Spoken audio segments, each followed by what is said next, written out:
जी, corona virus variants क्या हैं? Delta variant क्या है? डेल्टा वेरिएंट क्या पाकिस्तान आ चुका है? डेल्टा वेरिएंट पाकिस्तान में कितनी फ़ीसद इन्फेक्शंस का बायस बन रहा है? डेल्टा वेरिएंट के अंदर कौन-सी ख़ुसूसियात है जो मेन वायरस से मुख्तलिफ हैं? डेल्टा वेरिएंट से होने वाली इन्फेक्शन में मरीज़ कौन-कौन सी अलामात ज़ाहिर करता है? मौजूदा वैक्सीन प्रोग्राम क्या डेल्टा वेरिएंट के खिलाफ मौसर है? चौथी लहर और ईद उल-अज़हा का त्यौहार, इस दौरान हम क्या एहतियाती तदाबीर अपनाकर डेल्टा वेरिएंट से महफूज रह सकते हैं? आइए इन सवालों का जवाब तलाश करते हैं। वेरिएंट्स क्या होते हैं, इसकी मिसाल आपको मैं आम जिंदगी से दूंगा। अक्सर आपने देखा होगा कि एक ही सूट की मिसाल लेंगे, कपड़े ड्रेस की मिसाल लेंगे, सिले या अनसिले। अनसिले की मिसाल ले लेते हैं, ज़रा कॉमन है कि एक कपड़े का पैटर्न या डिज़ाइन होता है, लेकिन उसके अंदर फिर वेरिएशन होती है रंग की। काला रंग, लाल रंग, सफ़ेद रंग, नीला रंग। गर्ल्स के एक ही डिज़ाइन होता है, एक ही फैब्रिक होता है, एक ही वो कपड़ा होता है, सिर्फ उसके रंग मुख्तलिफ होते हैं। और जो रंग मुख्तलिफ है उसको वेरिएंट कहलाते हैं। बिल्कुल इसी तरह कोरोना वायरस जो मौजूद है, कोरोना वायरस के अंदर जब थोड़ी सी तब्दीली होती है और आप आम इंसान आम जिंदगी में समझ लें कि कोरोना वायरस की जब रंगत बदल जाती है, कोई लाल रंग का है, कोई पीले रंग का है, कोई नीले रंग का है, तो कोरोना वायरस में जो तब्दीलियाँ आती हैं ये कोरोना वायरस वेरिएंट्स कहलाती हैं। वेरिएंट्स के अंदर वो तमाम खसूसियात जो असल वायरस की वो मौजूद होती हैं, साथ उसके अंदर एक इजाफी खासियत भी आ जाती है। अल्फा वेरिएंट जो कि यूके वेरिएंट है, जो नवंबर दिसंबर में यूके में सामने आया था और उस वक्त ये बात ज़ेरे बहस रही थी कि ये बहुत डेंजरस है, पहले से ज़्यादा ख़तरनाक है, तेज़ी से फैलता है। फिर एक वक्त आया कि अब डेल्टा वेरिएंट की बात शुरू होगी। डेल्टा वेरिएंट जो इंडिया में सामने आया और ये इंडियन वेरिएंट कहलाया, फिर उसके बाद इसका नाम डेल्टा वेरिएंट रख दिया गया।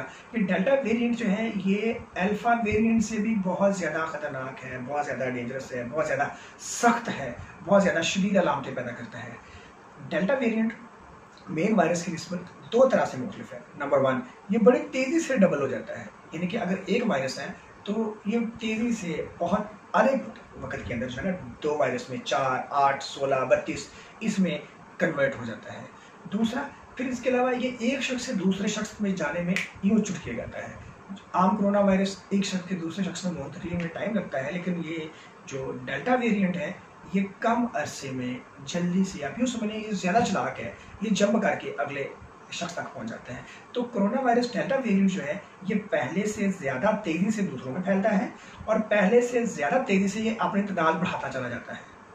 अब जब ये किसी शख्स को डेल्टा वेरिएंट लग जाता है तो उसके अंदर जो अलामतें आती हैं ये भी कुछ मुख्तलिफ हैं। पहले तो ये था कि बुखार है, गला ख़राब है, खुशक खांसी है, सांस खराब है, ये 4 बेसिक अलामत थी कोरोना वायरस की इन्फेक्शन की।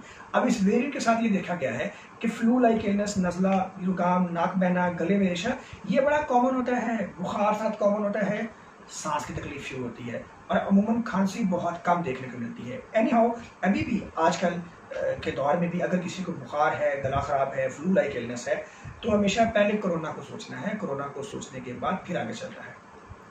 अब डेल्टा वेरिएंट यकीनी तौर पे पाकिस्तान में आ चुका है। पाकिस्तान की हेल्थ अथॉरिटीज़ ये कंफर्म कर चुकी हैं कि कराची, लाहौर, पेशावर बल्कि गर्ज के मुल्क में जितने भी कोरोना के पेशेंट्स हैं उनमें से आधे जो हैं 50% वो डेल्टा वेरिएंट की वजह से हैं।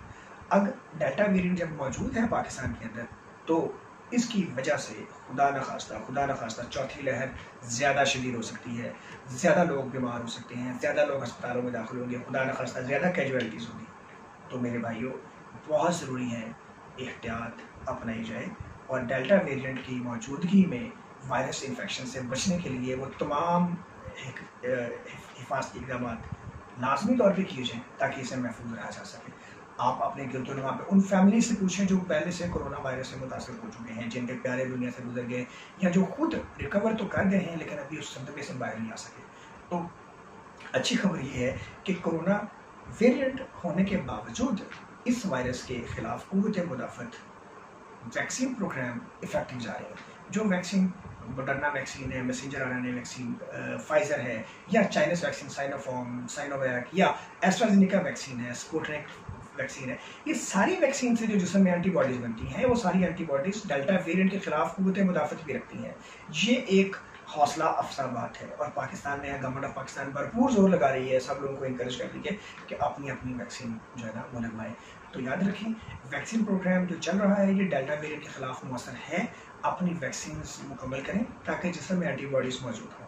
फिर डेल्टा वेरिएंट देखा यह गया है कि उन लोगों में ज़्यादा इन्फेक्शन करता है जिन्हें पहले से कोई वैक्सीन नहीं लगी हुई, और फिर जब ये इन्फेक्शन करता है तो उसकी शिद्दत की अलामात बहुत ज़्यादा होती हैं, बहुत ज़्यादा लोगों को अस्पताल दाखिल होना पड़ता है और बहुत ज़्यादा कैजुअलिटीज़ भी देखने को मिलती हैं।